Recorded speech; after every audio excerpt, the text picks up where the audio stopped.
এই জগতে শুধু তারা নয়নে জলে শুধু ভোগী ভাষায় না, তারা মান অভিমান ঐশ্বর্য অভিমানের বোঝা পরিত্যাগ করে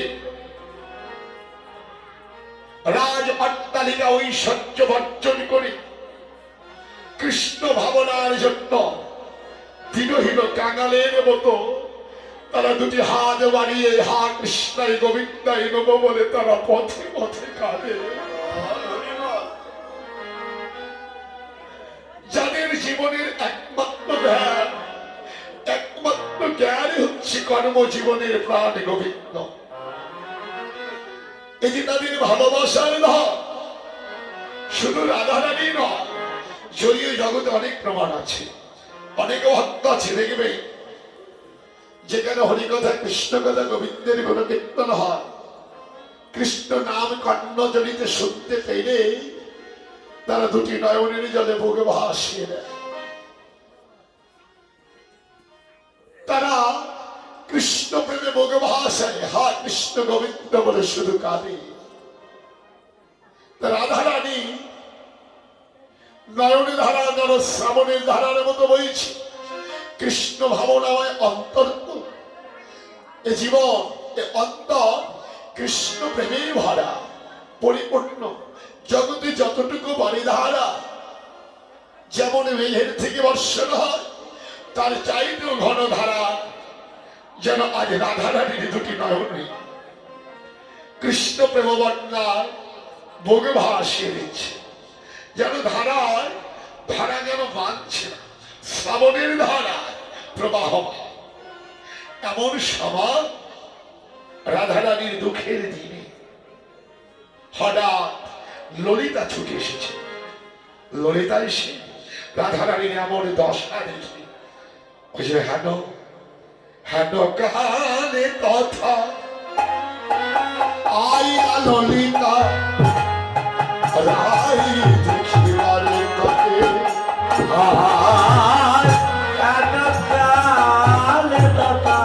আইলা ললিতা যাই দেখিবার তজে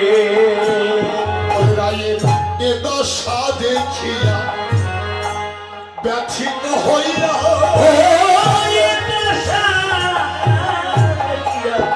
জাতিত হইয়া এ দশা দেখিয়া ব্যথিত হইয়া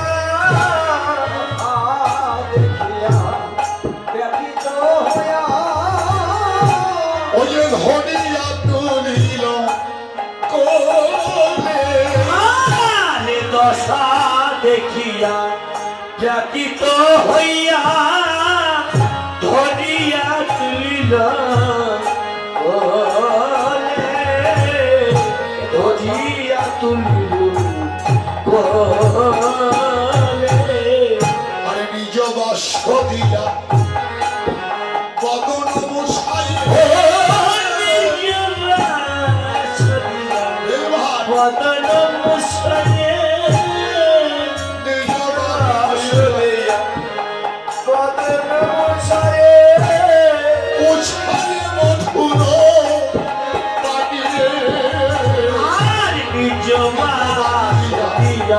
বদন মুছায়ে মুছায়ে মধুর মানে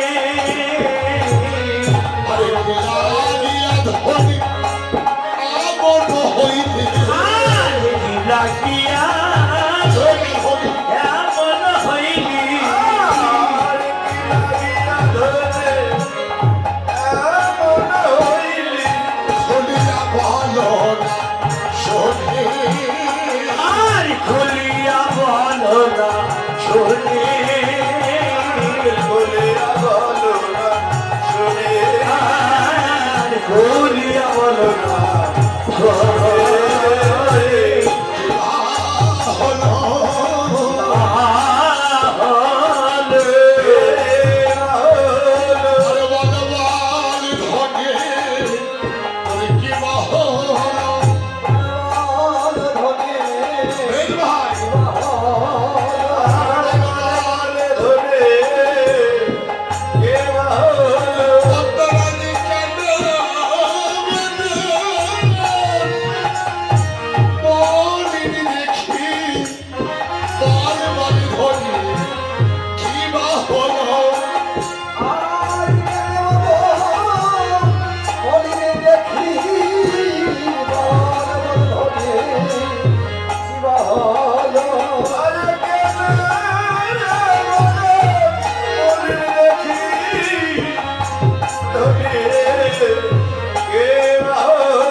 কেউ যদি কোনো বিপদে পড়ে, ওই বিপদের দিনে বা দুঃখের দিনে পাশের বাড়ি হয়তো হয়তো তার কোনো বান্ধবী আসবে, না হলে কোনো বন্ধু আসবে।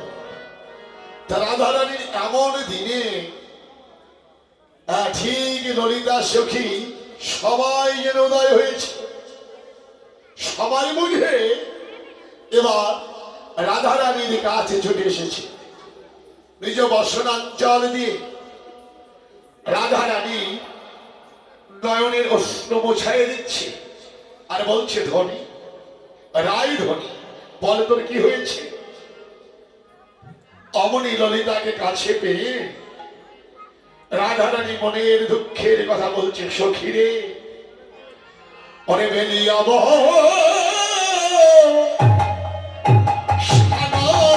কানে একা গিয়ে ছিলাম জলে। আর বেলিয়াব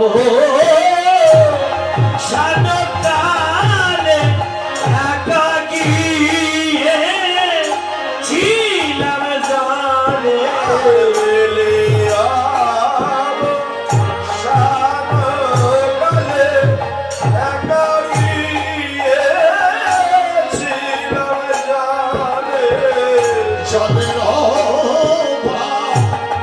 বাছার সাগরা ও প্রিয়া বলি রে চলের মা চারে যাব যায়। ও প্রিয়া বলি রে চলের মা চারে যাব যায়। আমি দেখে এলাম রে, জলের মাঝে রইল দেখে এলাম রে জলের মাঝে রইল। দেখে এলাম রে ফুলের আছো রাতি মাঝে মোহন মোহন মুরলি হাতে। ফুলের চূড়াতে মাথে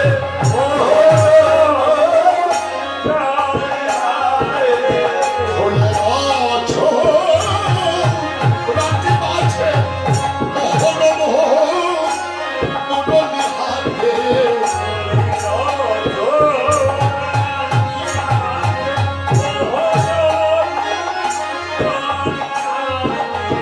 বনসা জলেতে লুকাই ওকে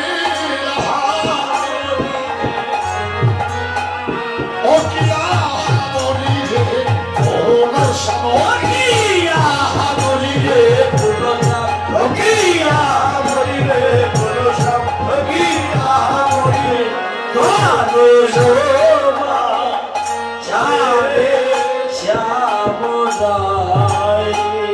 সখী পেলিয়া মশানি গাড়ি আমি একাই যমুনার ঘাটে জল ভরতে গিয়ে এক অপরূপ রূপ বাঁধন দেখলাম জলের মাঝে জলদবর ওর সামনে নাগর আমার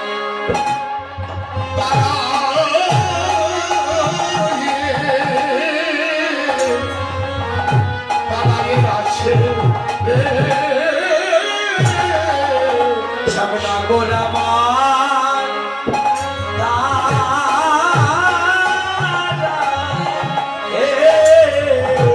আছে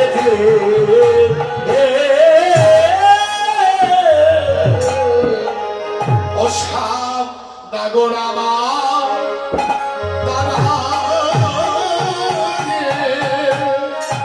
ওই জলের মাঝে জলক বারণ নাগর তারায় জলের মাঝে চলন বলন দা সখী দেখলাম জলের মাঝে জলদ বড় সাবনাগর আমার দাঁড়াই আছে ফুলের চূড়াটি মাথে মোহন মুরলি হাতে জলেতে লুকায়। জলের মাঝে যখন লুকায় গেল, ওরে তখন দেখি দেখি দেখি ওরে দেখি না রে ওরো লিতা দেখি দেখি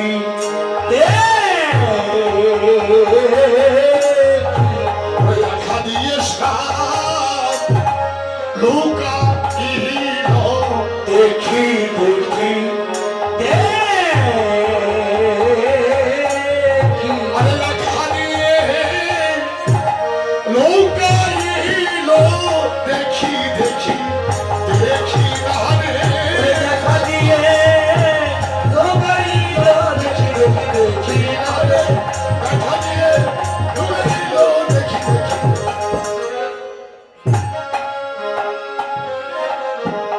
শ্যাম নাগর দেখা দিয়ে কোথায় যেন লুকিয়ে গেল, আর তাকে দেখি দেখি দেখি না। সখী, তখন আমি কি করেছি? আমি তখনই কি করেছি জানিস? পুনঃ জলে ঢেউ দিতে, বিস্ময় অর্থে আচম্বিতে। ওরে শোনো জলে ঢেউ দিতে বিপদ চম্পিতে আরে পুনঃ জলে ঢেউ দিতে, বিস্ময় অর্থে আচম্বিতে। ওরে শোনো জলে ঢেউ দিতে বিপদ চম্পিতে আর বিপ্রের মাঝারে সাবনা, আর বৃত্তের মাথারে শ্যামনা যত বিপ্র তত কৃষ্ণ, যত বিপদ তত কৃষ্ণ যত বিপ্র তত কৃষ্ণ। যমুনাময় কৃষ্ণ হে আমি, যত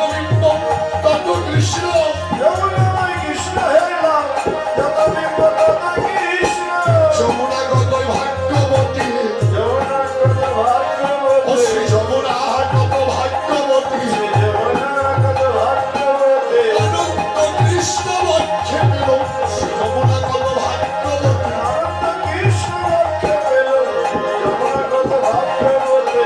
আমি এক কৃষ্ণ পেলাম না রে, এক কৃষ্ণ পেলাম না রে। যমুনা অনন্ত কৃষ্ণ লক্ষ্যে পেল, এক কৃষ্ণ পেলাম না রে।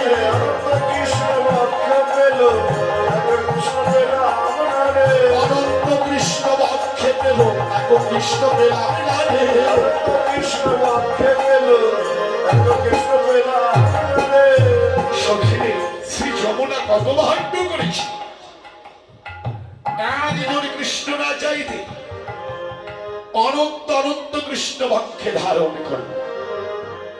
যমুনার জলে যখন আমি শূন্য ঘাগরিটি ডুবিয়ে দিলাম, দেখবেন কোন মায়েরা যদি জল ভরতে যান, কোন ডুবাই বা কোন নদীতে কোন পুকুরে, শূন্য পাত্রে জলের ডুবার মধ্যে যদি ডুবিয়ে দেওয়া যায়, হ্যাঁ, ওই পাত্রটি যখন জলে পরিপূর্ণ হয়, আর এই পাত্রের মধ্য থেকে ওই ডুবার মধ্য হতে অনেক অনেক বিম্ব, অর্থাৎ যেটাকে বলা হয় বুদবুদ, আমরা অনেকেই বলি বুড়বুড়ি নাকি, যত বিম্ব ঠিক যেন তত কৃষ্ণ। সখী, যমুনা কত ভাগ্য করেছি, যমুনাও নারী আমিও নারী। আমি একজন কৃষ্ণ ধরবার জন্য ছুটে গিয়েছিলাম, আমি তাকে ধরতে পেলাম না। আর শ্রী যমুনা একজন কৃষ্ণ না চাইবে অনন্ত কৃষ্ণ বাক্যে ধারণ করল। আমার ভাগ্য হলো না, আর যমুনার ভাগ্য কত ভালো। সখী, যখন আমি তাকে পেলাম না, তখন আবার কি করেছি জানিস? পুনর্জলে দিতে ঢেউ কোথাও না দেখিতে, জলে দিতে ঢেউ কোথাও না দেখি কেউ, পুনর্জলে দিতে ঢেউ কোথাও না দেখিতে। কোন জলে দিতে ঢেউ কোথাও না দেখি কেউ, জল স্থির হলে দেখি ওরে জল স্থির হলে দেখি চঞ্চল হলে দেখি না রে, চঞ্চল হলে দেখি না রে, চঞ্চল হলে দেখি না রে। চঞ্চল হলে দেখি না রে, স্থির হলে দেখিতে পাই, চঞ্চল হলে দেখি না রে। ওরে স্থির হলে দেখিতে পাই, চঞ্চল হলে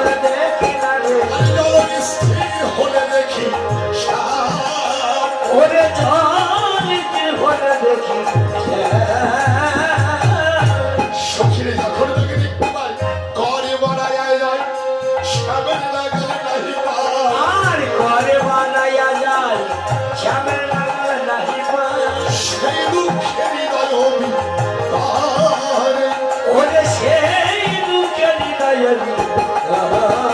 রে ধরতে গিয়ে পেলাম না রে কৃষ্ণ পেলাম না রে ধরতে গিয়ে তারে পেলাম না রে ধরতে গিয়ে তারে পেলাম না রে বুকে ভরা দুঃখ নিয়ে ফিরে এলাম ধরতে গিয়ে পেলাম না রে কৃষ্ণ দেখে এলাম ধরতে গিয়ে তারে পেলাম না রে সেই দুঃখে হৃদয় তারে ওরে সেই দুঃখে হৃদয় রে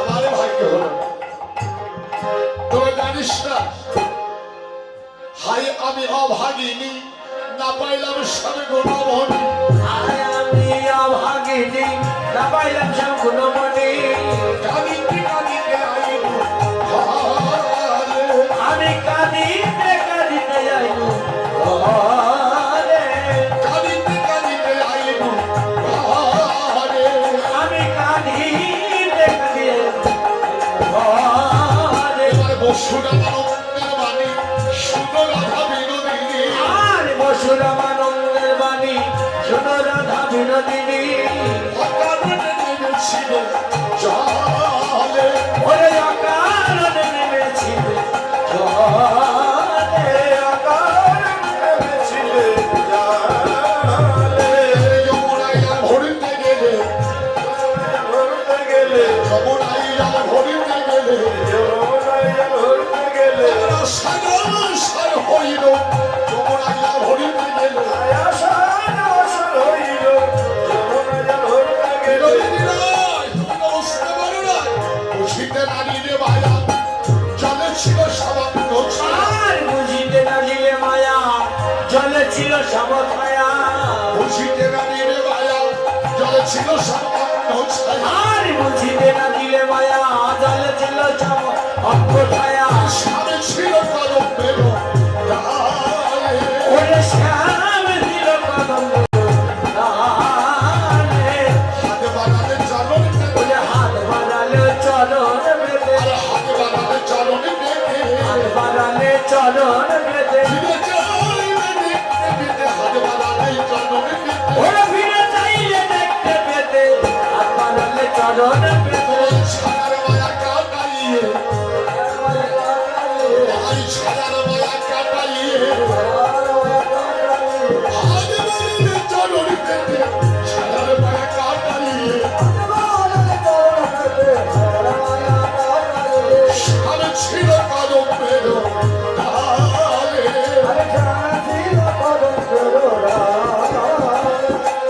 তুমি মায়ার ছলনা বুঝতে পারো না। ওই মদনমোহন বংশীধারী কদম্বের ডালে বসেছিল। তুমি যদি তোমার ছায়ার মায়া কাটিয়ে যদি হাতটি বাড়িয়ে দিতে, তার চরণ পেতে, যদি ফিরে যাইতে তাকে দেখতেও পেতে। সখিনী আমার হলো না, কারণ আমি আমার অহংকার অভিমান ঐশ্বর্য আমি আমার মোহকেই পরিত্যাগ করতে পারি। আমি কেমন করে ওই বংশীধারীর চরণ পাবো আর তাকে দেখতেই বা পাবো? যমুনার জলে পড়েছিল তার অঙ্গ ছাড়া, সে আমি কদম্বের ডালে। সখী আরো কি দেখছি জানিস? আরো কি দেখেছি? আরো কি দেখেছি? ওরে ওই কিনু পোহের দিনু কালিন্দে কোলে, ওরে কি রূপ হেরিনু কদম্ব কুলে কিনু পোহের দিনু কালিন্দে কোলে। কি রূপ হেরিনু কদম্ব কুলে অপরূপ মেঘ কদম্ব বলে, আর রূপ মেঘ কদম্ব বলে ওরে ওরে রমিত কভ দেখি নাই রে।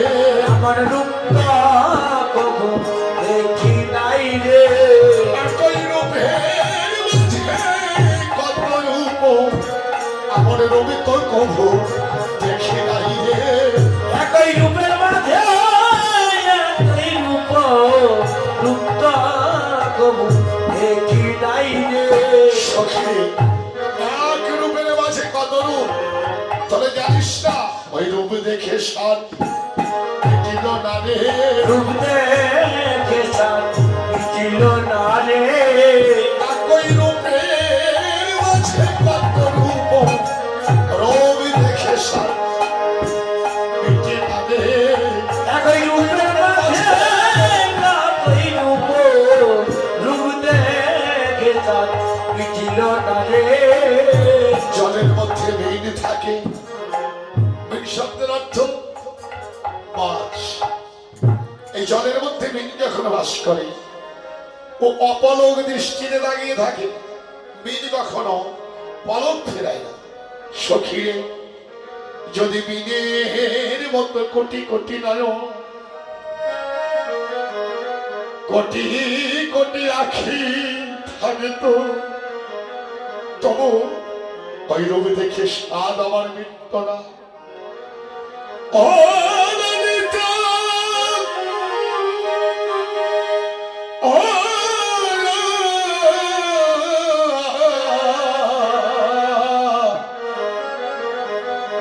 ওই রবি দেখে স্বাদ মিটত না।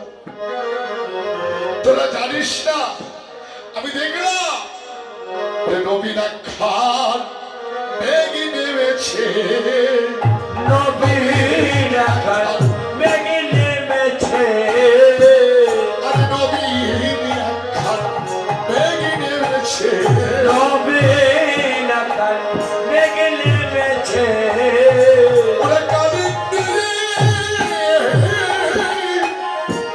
যমুনার কোলে নবীন খান মেঘি নেমেছে, ওরে কালিন্দির যমুনার তীরে নবীন আকার মেঘে নেমেছে নবী নেমে আকাশে মেঘ সারি করে, ওই আকাশের মেঘ দ্রুত গতিতে চলে যায়। আর যমুনার কোলে যে মেঘ দেখলাম ও মেঘ অচলা চপলা মেঘে দিনাই চলা চাপলা মেঘে লোকায় রহিত শশাঙ্ক উদয় বিরঙ্গ রহিত শশাঙ্ক উদয় মেঘের চঞ্চল স্বভাব দূরে গেছে, চঞ্চল স্বভাব দূরে গেছে ওরে ওখানে নবীন দেখে শান্ত পেয়ে মেঘের চঞ্চল স্বভাব দূরে গেছে, ওরে নবীন মেঘে সঙ্গ পেয়ে চঞ্চল স্বভাব দূরে গেছে ওই মেঘ স্থির চিত্তে দাঁড়িয়ে থাকে, না জানি কোন নবীন মেঘের সত্য আদি করেছে। সখী কোন নবীন মেঘের সত্য লাভ করেছে, ও দ্রুত গতিতে চলে যায়, স্থির চিত্তে দাঁড়িয়ে থাকে।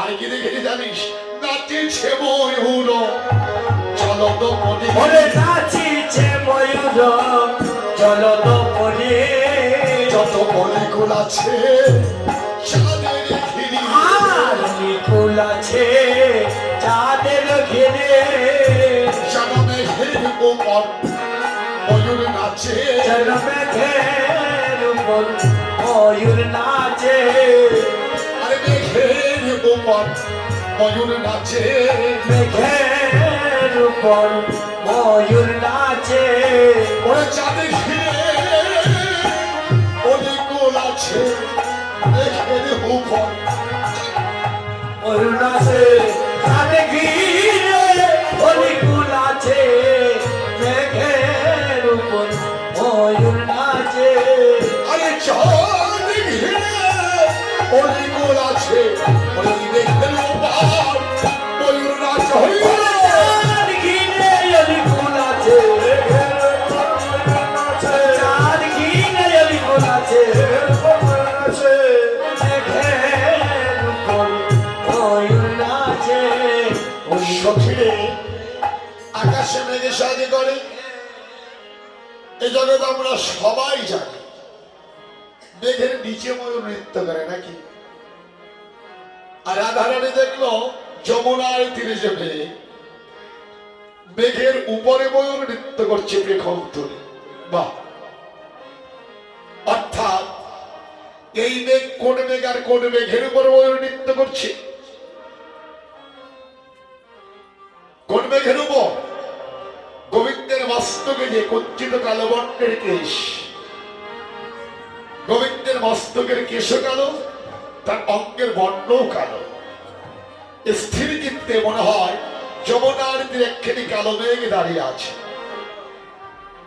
আর গোবিন্দের মস্তকের উপর যে ময়ূরের পাখা বামে হেলে দুলছে, হ্যাঁ বামে হেলে, হ্যাঁ শুধু দুলার হেলে দুলে বেড়াচ্ছে, মনে হচ্ছে ময়ূর মেঘের উপরে নৃত্য করছে। ভক্তি শাস্ত্রে বললে গোবিন্দের মস্তকে কেন ময়ূরের পাখা, মেঘের উপরে কেন ময়ূরের পাখা মেঘমণ্ডলে নৃত্য করছে? পদ্মপুরাণ, ব্রহ্মবৈবর্ত পুরাণ এবং অদ্ভুত রামায়ণ তিনটি গ্রন্থের তিন রকম বিধান। পদ্মপুরাণে বললে গোবিন্দ যখন বিরজার কুঞ্জে বাস করে, গোবিন্দ বিরজার কুঞ্জে ঋষি যাপনের জন্য গিয়েছে, আর বিরজা গোবিন্দকে কাছে পেয়ে মনের আনন্দে কৃষ্ণ সেবায় ব্রতী হয়েছে। বিরজার কুঞ্জের দ্বারের দাঁড়িয়ে হচ্ছে শ্রীরাম। এদিকে রাধারানী কৃষ্ণ আদর্শনে জড়িত বিরহ ব্যথায় ব্যথিত হয়ে বিরজার কুঞ্জে ধেয়ে চললে প্রাণে গোবিন্দ বিরজার কুঞ্জে আছে। যখন বিরজার কুঞ্জে গিয়ে দেখলো তারে শ্রীরাম দাঁড়িয়ে আছে, শ্রীরামকে ডেকে বলল, শ্রীরাম আমার বল্লভে কোথায়? শ্রীরাম বলল না। এখানে অনেক আলোচনা। গোবিন্দ বুঝতে পারলে যে রাধারানী এসেছে, এবার কি করবে? উপায় নেই, উপায় নেই। এবার কেমন করে রাধারানীর কাছ থেকে, হ্যাঁ কি কৌশলে করি এবার গোবিন্দ লুকাবে? তখন বিরজাকে বলল, বিরজা তুমি এক কাজ করো, তুমি নদী হয়ে যাও, আর আমি তোমার নদীতে সর্প হয়ে সাঁতার কাটবো। গোবিন্দের কথায় বিরজা নদী হলো, আর গোবিন্দ বিরজা নদীতে সর্প হয়ে সাঁতার কাটতে লাগলেন। রাধারানী বুঝতে পারলেন গোবিন্দ এই বিরজার কুঞ্জে আছে বলল। তখন রাধারানী ময়ূর হয়ে ওই সর্পকে বিরজা নদীর থেকে উদ্ধার করলেন। সেদিন থেকেই গোবিন্দ রাধারানীকে বলেছিল, রাধে আজ থেকে ভক্তের মান কখন আমার, হ্যাঁ চরণে না, আমি ভক্তের মান আমার মস্তকে আমি শিরোমণি করে রাখবো।